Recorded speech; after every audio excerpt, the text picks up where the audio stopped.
Hello friends, જય શ્રી ગણેશ. સ્વાગત છે તમારું મારી ચેનલ ગુજરાતી કિચનમાં. તો આજે આપણે બનાવશું સિંગદાણાની રેવડી.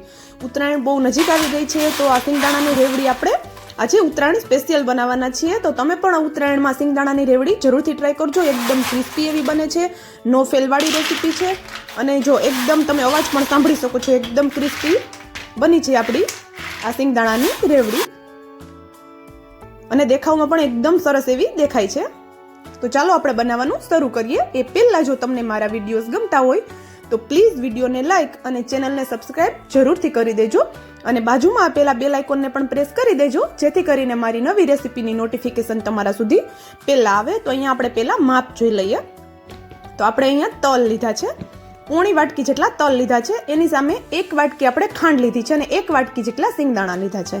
આપણે અહીંયા રેવડીમાં આ ત્રણેય વસ્તુનું આ રીતે આપણે માપ લેવાનું છે. જે વાટકી આપણે ઘરની સેટ કરીએ એ જ વાટકીથી આપણે માપ લઈ લેવાનું છે. અને આપણે અહીંયા તલને શેકી લેવાના છે. તો પહેલાં આપણે અહીંયા તલ એડ કરશું એક પેનમાં અને આપણે તેને શેકી લેવાના છે. અને પરફેક્ટ તલની ચીક્કી કેવી રીતે બનાવીને તેનો વિડીયો પણ ચેનલ પર મારી અવેલેબલ છે, તો તમે જઈને જોઈ શકો છો. હું તેમની લિંક ડિસ્ક્રિપ્શનમાં નીચે આપી દઉં છું, તો તમે જઈને જરૂરથી જોજો. એકદમ પરફેક્ટ એવી આ ચીક્કી બને છે, નો ફેલવાળી રેસીપી છે આ પણ. તો આ ઉત્તરાયણ પર તમે તલની ચીક્કી પણ જરૂરથી ટ્રાય કરજો.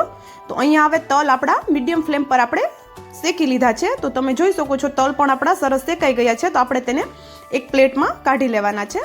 અને એ જ પેનમાં આપણે હવે સિંગદાણા એડ કરશું. સિંગદાણાને આપણે અહીંયા કાચા લીધા છે, તો આપણે તેને થોડા અહીંયા પહેલાં રોસ્ટ કરવાના છે. આપણે એને વધારે રોસ્ટ નથી કરવાના, હલકું આપણે એને રોસ્ટ કરી લેવાના છે. અને પછી આપણે આગળની પ્રોસેસ એમાં કરવાની છે. તો હું તમને બતાવું વિડીયોમાં આપણે સિંગદાણાને કેટલા શેકવાના છે. તો તમે જોઈ શકો છો સિંગદાણા એકદમ તેની ફોતરી ઉપર જરા નહીં એવું આપણે અહીંયા એને ડિઝાઇન આવી છે એટલા જ સિંગદાણાને આપણે શેક્યા છે. તો હવે આપણે આ સિંગદાણામાં ખાંડ એડ કરી દેવાની છે. જે આપણે 1 કપ ભરીને ખાંડ લીધી હતી તે ખાંડ આપણે અહીંયા એડ કરી દેવાની છે. સિંગદાણાની રેવડી ગોળથી પણ બનતી હોય છે, પણ તે થોડી ચીપચીપી બનશે, દાંતમાં ચોંટશે. અને આ જે આપણે ખાંડથી બનાવીએ છીએ તે રેવડી એકદમ ટેસ્ટમાં પણ સરસ લાગશે અને જરા પણ નહીં ચોટે, એકદમ કુરકુરી બનશે. અને ગોળની જે રેવડી બનાવશું તેનો ટેસ્ટ પણ ખાંડ જેટલો સરસ નહીં આવે. તો અત્યારે આપણે અહીંયા ખાંડથી જ બનાવીએ છીએ. તો ખાંડને આવી રીતે સિંગદાણા આરે સરસ આપણે ફેરવતા રહી અને મેલ્ટ કરી લેવાની છે. અને આપણે સિંગદાણા પણ અહીંયા થોડા જ શેક્યા છે, એટલે ખાંડની આરે આપણે સિંગદાણા પણ સરસ એવા શેકાઈ જશે. અને પહેલાં જો આપણે સિંગદાણાને શેકી લઈશું પ્રોપર અને પછી તેમાં ખાંડ એડ કરશું તો આપણા સિંગદાણા બળી જશે. એટલે સિંગદાણાને આપણે હલકું જ શેકવાનું છે. અને આપણે આ રીતે થોડી વારમાં હલાવશું એટલે ખાંડ સરસ એવી મેલ્ટ થવા લાગશે. તો તમે જોઈ શકો છો પેનમાં થોડી થોડી આપણી ખાંડ મેલ્ટ થવા લાગી છે. અને આવી રીતે આપણે રેવડી બનાવશું એટલે આપણો સમય પણ બચી જશે. અલગથી આપણે સિંગદાણાને શેકવા પણ નહીં પડે. અને સિંગદાણાની અંદર જ આપણે ખાંડ એડ કરશું એટલે ખાંડનું કોટિંગ પણ સરસ એવું સિંગદાણામાં આવી જશે. તો જો એકદમ હવે આપણું આ ખાંડ મેલ્ટ થવા લાગી છે. આ પ્રોસેસમાં બહુ કંઈ ઝાઝી વાર પણ નથી લાગતી, એકદમ જલ્દીથી આ પ્રોસેસ થઈ જશે. ગેસની ફ્લેમ આપણે અહીંયા મીડિયમ રાખવાની છે, હાઈ નથી રાખવાની, નહીંતર આપણી ખાંડ બળી જશે અને તેનો કડવો ટેસ્ટ આવશે. તો તમે જોઈ શકો છો બધી ખાંડ સરસ એવી મેલ્ટ થઈ ગઈ છે. હવે આમાં એક પણ દાણો ખાંડનો આપણો દેખાતો નથી, એટલી આપણે ખાંડને સરસ મેલ્ટ કરી લેવાની છે. તો હવે આપણે આ ઓલમોસ્ટ આપણી રેવડી માટેનું મિક્સચર તૈયાર થઈ ગયું છે. તો હવે આપણે આ તલ જે શેકીને રાખ્યા હતા તે થાળીમાં આપણે આ એડ કરી દઈશું. અને તમને લાગતું હશે અત્યારે કે આ તો એકદમ ચીપચીપી બની છે, એકદમ લોંદો થયો છે, છૂટી છૂટી રેવડી નથી બની. પણ આગળ તમે જુઓ એકદમ સરસ એવી છૂટી રેવડી આપણી બનશે. રેવડી બનાવવી બહુ ઈઝી છે અને આ નો ફેલવાળી રેસીપી છે. એકદમ આપણી રેવડી છૂટી છૂટી બનશે.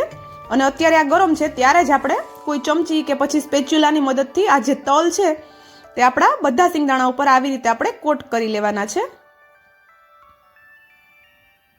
અને જો તમને વધારે તલ પસંદ હોય તો તમે અહીંયા આખી વાટકી પણ તલની લઈ શકો છો. તો આવી રીતે આપણે આ પ્રોસેસ કરી લેવાની છે.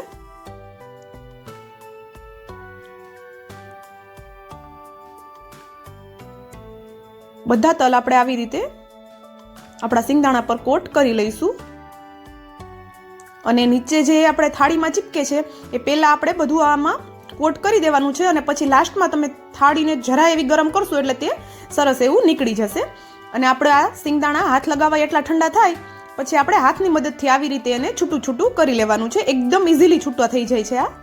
આપણે એને ઠંડુ નથી થવા દેવાનું. ઠંડુ થયા પછી તમે આ પ્રોસેસ કરશો તો જે સિંગદાણા પરની ફોતરી હોય છે તે નીકળી જશે. એટલે આપણે હાથ લગાવી શકીએ એટલું ગરમ છે ત્યારે જ આ પ્રોસેસ કરી દેવાની છે અને એકદમ ઇઝીલી થઈ જાય છે.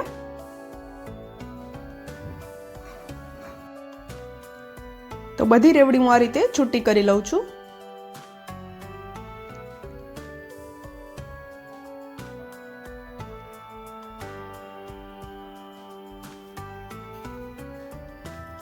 અને તમે જોઈ શકો છો એકદમ ઇઝીલી બધી રેવડી આપણી છૂટી થઈ ગઈ છે. એ જ થાળીમાં હું તમને અત્યારે બતાવું છું કે બધી રેવડી જો આપણી સરસ છૂટી થઈ ગઈ છે. એક એક દાણો છૂટો થયો છે આપણી રેવડીમાં અને એકદમ ક્રિસ્પી એવી આપણી રેવડી બનીને તૈયાર થઈ ગઈ છે. તમે આ રેવડીને એરટાઈટ ડબ્બામાં ભરી અને મહિનાઓ સુધી સ્ટોર કરી શકો છો કારણ કે આ જરા પણ ખરાબ નહીં થાય કારણ કે આપણે એમાં પાણીનો યુઝ તો કર્યો જ નથી. અને સિંગદાણા પણ આપણા પ્રોપર શેકાયા છે ખાંડારે એટલે આ રેવડી જરા પણ ખરાબ નહીં થાય. અને ખાવામાં તો એટલી ટેસ્ટી બને છે કે બધા માંગીને ખાશે એટલી બધી ટેસ્ટી આ બને છે. તો તમે પણ આ ઉત્તરાયણ રેવડી જરૂરથી ટ્રાય કરજો.